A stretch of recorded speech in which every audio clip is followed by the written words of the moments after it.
Assalamualaikum warahmatullahi wabarakatuh. Kembali lagi dengan saya Ridan Umi di channel Islamic Planner TV. Pada saat ini saya sedang berada di salah satu usaha kecantikan yang ada di Yogyakarta.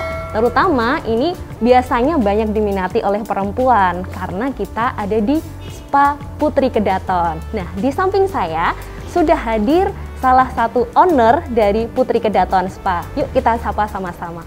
Assalamualaikum, selamat pagi Ibu Bulan. Waalaikumsalam warahmatullahi wabarakatuh. Selamat pagi Mbak Ridan. Ya, bagaimana Ibu kabarnya hari ini? Alhamdulillah sehat. Gimana Mbak Ridan, sehat juga ya? Alhamdulillah saya juga sehat Ibu. Alhamdulillah. Pemirsa IPTV, pada episode kali ini kita akan sedikit mengulas tentang entrepreneur di bidang spa. Nah, tadi Bu Bulan kan ini sebenarnya ketika saya masuk tadi ya Bu ya, saya sudah merasakan ada aroma bunga, kemudian ada gending-gending Jawa gitu. Mungkin bisa diceritakan Bu, latar belakang Ibu awalnya membangun usaha di bidang spa ini seperti apa Bu? Baik, ya Mbak Rida dan mungkin Sobat IPTV, saya di sini untuk bisa menjelaskan awal mula untuk memulai bisnis ini karena memang dimulai dari hobi. Jadi kesukaan saya sih memang Mbak Rida betul-betul dengan aromaterapi ya, karena saya sering kali merasa kesulitan saat saya mau flu atau apa gitu ya. Kadang saya meneteskan aromaterapi untuk ruangan dan sebagainya, dan ternyata itu ada ilmunya.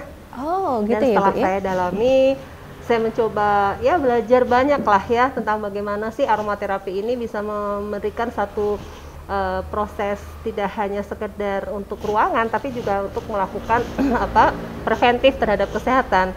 Nah, apalagi proses saya melihat industri spa itu adalah industri yang menjadi trendsetter yang nggak akan pernah mati.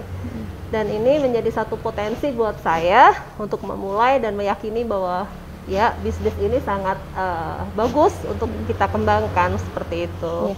Kalau boleh tahu Bu, sebenarnya Ibu itu memiliki background di bidang spa atau mungkin yang berkaitan dengan kecantikan atau enggak gitu Bu? Karena kok tiba-tiba saya ingin usaha spa gitu? Iya sih Mbak Ridan, awalnya memang saya adalah seorang ibu rumah tangga biasa aja, tetapi saya kemudian mencoba belajar banyak gitu ya tentang bagaimana sih spa ini bisa menghasilkan untuk potensi secara finance ya, tapi juga bermanfaat buat masyarakat begitu. Sehingga background saya sebenarnya di bidang ekonomi dan pariwisata. Jauh ya Bu ya? Tapi saya kemudian mencoba Mbak belajar, mengambil kursus, kemudian saya banyak belajar lah di berbagai tempat lah ya. Saya mencoba belajar, akhirnya saya mendapat sertifikat khusus untuk menjadi seorang konsultan di bidang spa, dan mencoba untuk bisa berbagi Mbak ilmu pengetahuan tentang spa dan bagaimana sih tata laksana spa ini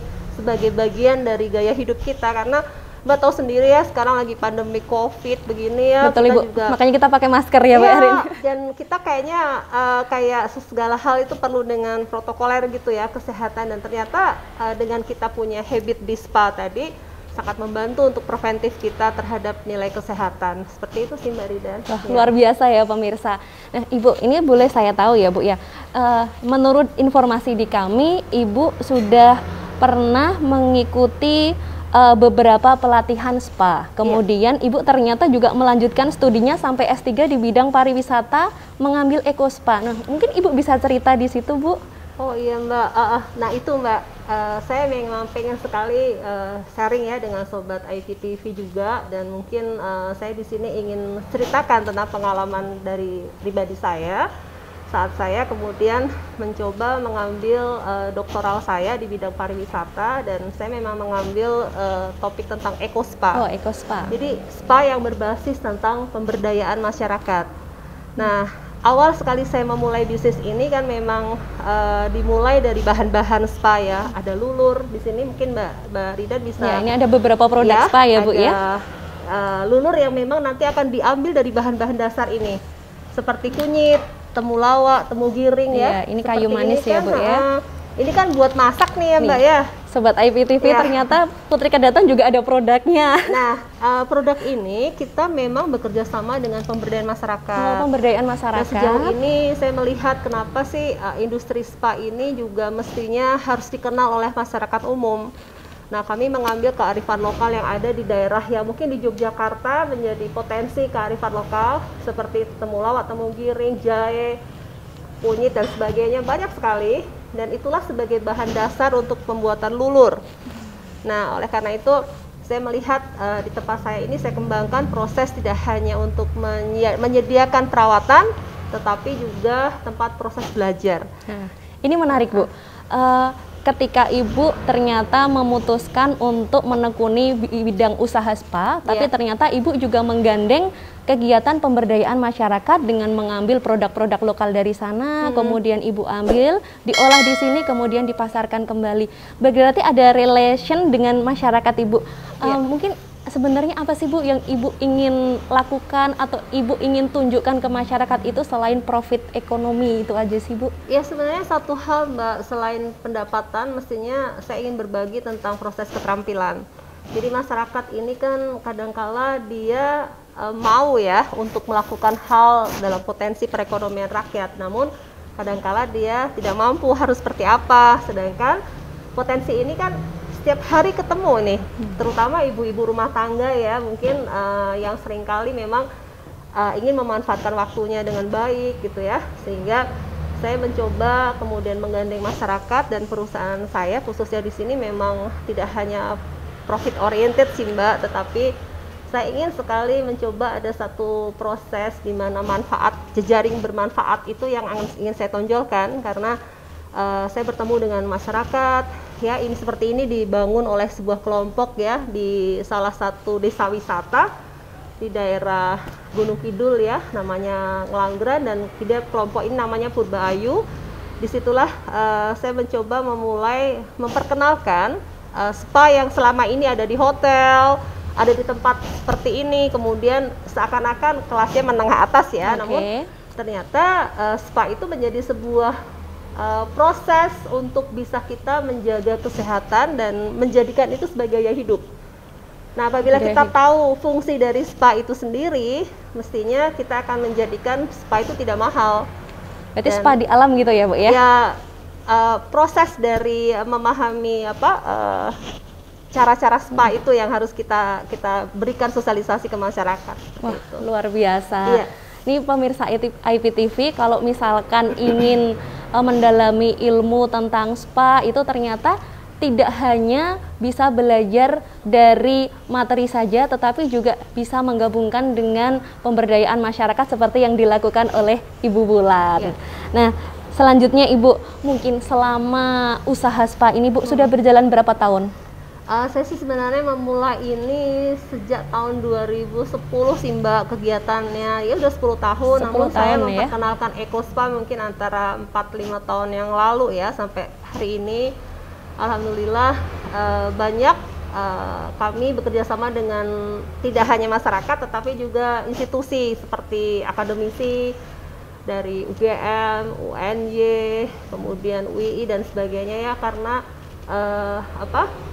banyak mahasiswa-mahasiswa juga ingin belajar tentang bagaimana proses dari spa ini menjadi sebuah bentuk industri yang memang tidak hanya untuk berkutat dengan lulur masker begitu ya, tetapi memperkenalkan cara hidup yang menjadikan sebuah gaya hidup baru ya, khususnya kalau saya melihat di pandemi COVID ini wajib, Mbak, untuk bisa tahu apa sih sebenarnya spa itu kan sangat membantu sekali ya. Saya jadi tertarik untuk ikut spa, Ibu.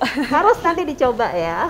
Baik, selanjutnya Bu, kalau selama 10 tahun ini Bu, pasti kalau dalam usaha itu ada yang namanya up and down gitu. Ya, mungkin Ibu bisa menceritakan bagaimana caranya Ibu bertahan gitu, apalagi sekarang di situasi COVID seperti ini, Bu.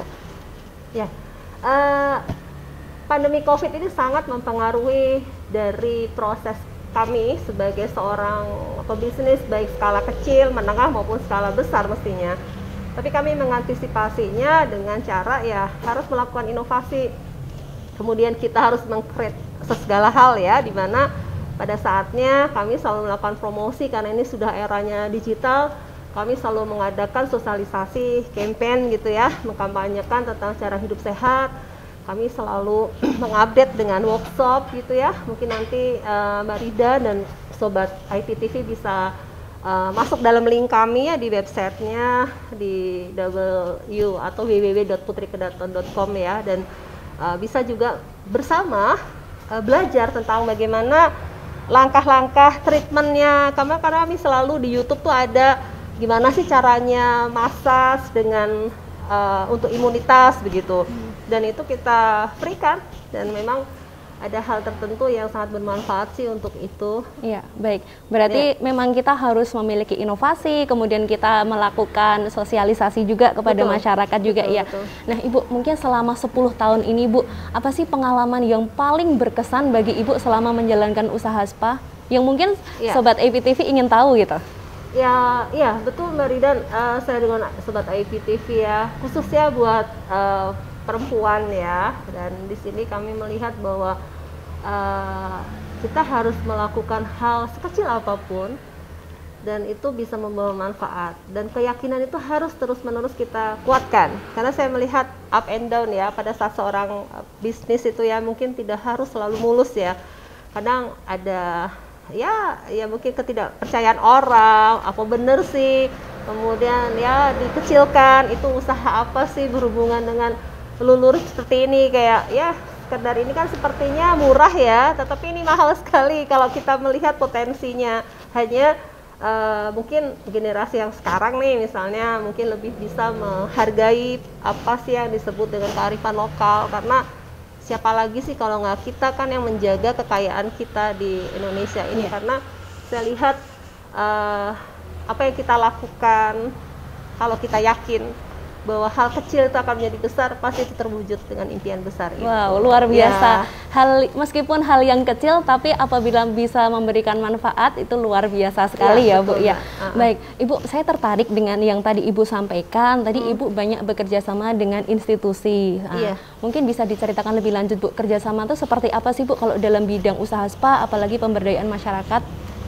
Kalau untuk institusi ya, misalnya kami mendapat support juga Mbak dari beberapa dinas terkait, bahkan alhamdulillah dari beberapa kementerian itu memberikan perhatian, karena spa ini industri yang dilindungi undang-undang Mbak, ternyata gitu. Legal ya Bu ya? Jadi tidak hanya sekedar usaha begitu, tapi kami punya standar usaha, dan kami sudah masuk standar usaha Tirta 2 namanya, dan dari Kementerian Pariwisata pun banyak sekali memberikan support, dan beberapa yang lain memberikan support dengan proses untuk pelatihan, kemudian juga untuk bagaimana sih memunculkan nilai-nilai spa menjadi bagian tradisi yang warisan leluhur gitu untuk bangsa kita, seperti itu. Hanya memang perlu bantuan nih Mbak Ridan, makanya terima kasih sekali Mbak Ridan juga beberapa tim untuk bisa membantu bagaimana mensosialisasikan spa ini, pelayanan kesehatan spa ini menjadi bagian dari kehidupan kita sehari-hari, dan kalau kita melihat itu sebagai sebuah kebiasaan, habit, mestinya akan menjadi sebuah gaya hidup.